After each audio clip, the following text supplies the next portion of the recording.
Hi అండి, welcome to my channel. ఈరోజు మన వీడియోలో మిల్ మేకర్స్ ఫ్రై, ఎంతో క్రిస్పీగా ఉండే మిల్ మేకర్స్ ఫ్రై చూద్దామండి.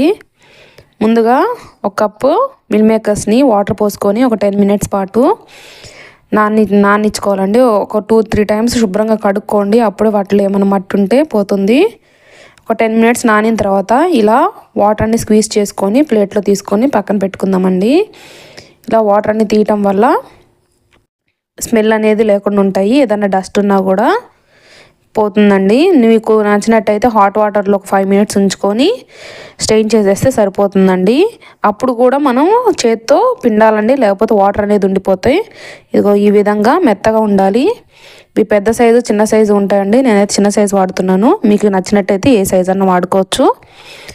ఇప్పుడు మనం ప్రొసీజర్లోకి వెళ్ళిపోదామండి. ముందుగా ఒక 2 టేబుల్ స్పూన్ ఆయిల్ అండి, నేను ఒక కప్ దాకా తీసుకున్నాను కాబట్టి దానికి ఒక 2 టేబుల్ స్పూన్ అయితే సరిపోతుంది. మీకు ఎంత సఫిషియెంట్ ఆయిల్ కావాలో అంత సఫిషియెంట్ ఆయిల్ వేసుకోవచ్చండి. చాలా క్రిస్పీగా ఉంటుందండి, తినే పప్పు చారులోకి కానీ రసంలోకి కానీ సైడ్ డిష్గా చాలా బాగుంటుందండి. స్నాక్గా కూడా తినొచ్చండి, చాలా టేస్టీగా ఉంటుంది. ఆయిల్ హీట్ అయ్యింది కదండి, ఇప్పుడు ఆయిల్ హీట్ అయిన తర్వాత ఇందులోకి పోపు దినుసులు యాడ్ చేస్తున్నాను అండి. పచ్చెనగపప్పు కాస్త ఎక్కువ వేసుకోండి, మనకి తగులుతూ ఉంటే క్రిస్పీగా బాగుంటుందండి. మీకు నచ్చినట్టయితే ఏజన పప్పులు కూడా వేసుకోవచ్చు, అంటే పల్లీలు కూడా వేసుకోవచ్చు, మన ఇష్టం అండి. స్నాక్స్గా ఫ్రైలు పల్లీలు వేసుకుంటే చాలా టేస్టీగా ఉంటుంది. ఇప్పుడు ఇందులోకి ఒక ఎండుమిరపకాయ తుంచి వేసుకోండి.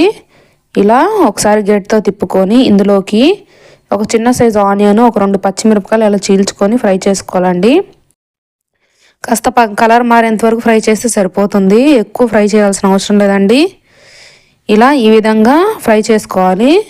చూడండి, ఫ్రై ఇలా ఒకసారి తిప్పుకుంటూ ఫ్రై చేసుకోవాలి. ఇందులోకి మనం శుభ్రంగా కడుక్కున్న కరివేపాకు వేసుకుందామండి. కరివేపాకు నీట్గా కడుక్కోండి, లేకపోతే దుమ్ము అనేది ఉంటుందండి, డస్ట్ అనేది ఉంటుంది. ప్లస్ దాంట్లో ఏమన్నా పురుగులు ఉంటాయి చూసుకొని వేసుకోవాలండి.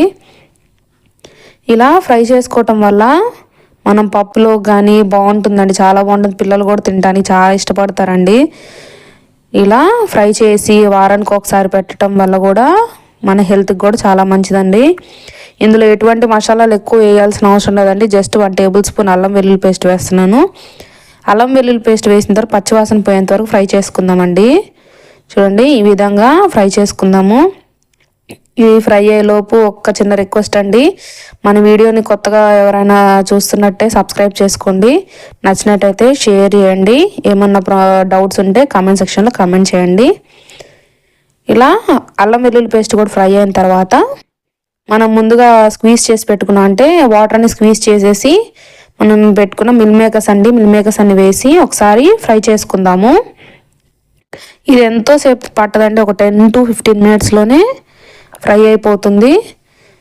నేను సాల్ట్ వేస్తున్నానండి, కాస్తంత సాల్ట్ వేసి ఇది కలుపుకుందామండి. సాల్ట్ అంతా కలిసేటట్టు ఒకసారి కలుపుకుందాము. కాస్త తక్కువ వేసుకోండి సాల్ట్ అనేది, కాస్త మిల్ మేకర్లు అనేది కొంచెం సాల్టీగా అనిపిస్తాయి. కాస్త ఉడికించుకునేటప్పుడు సాల్ట్ వేసి ఉడికించుకుంటే సరిపోతుందండి, లేకపోతే ఇలా వేసుకున్నా సరిపోతుంది, మీ ఇష్టం అండి. ఇలా మధ్య మధ్యలో తిప్పుకుంటూ బాగా ఫ్రై చేసుకోవాలండి. కాస్తంత క్రిస్పీగా తయారేంత వరకు ఫ్రై చేసుకోవాలి. తినడానికి చాలా బాగుంటుందండి. మనం ఎప్పుడైనా ఏదైనా తినాలనిపించినప్పుడు ఇలా ఒక 2 మినిట్స్లో చేసుకొని పక్కన పెట్టేసుకుంటే సరిపోతుందండి. తింటుంటే చాలా బాగుంటుంది, కరకరలాడుతూ బయట కరకరలాడుతూ లోపల మెత్తగా బాగుంటుందండి.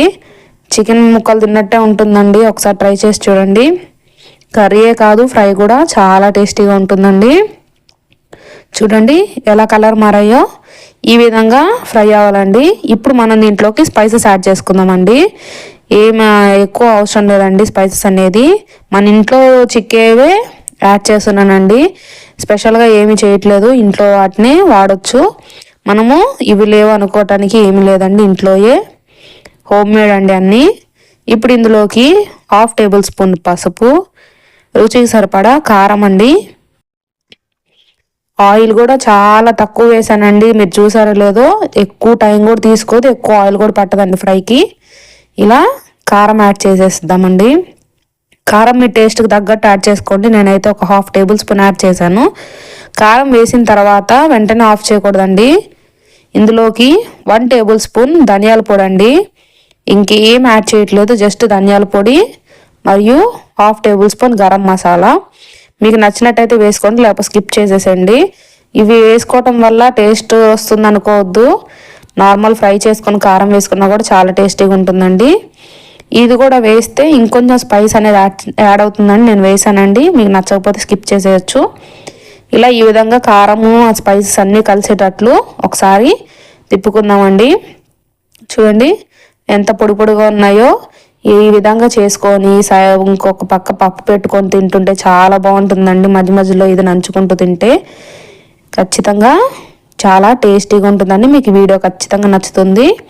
మీకు ఇంకొన్ని వీడియోస్ చూడాలంటే నా ఛానల్ని సబ్స్క్రైబ్ చేసుకోండి. మరిన్ని వీడియోస్ కోసం లైక్ మరియు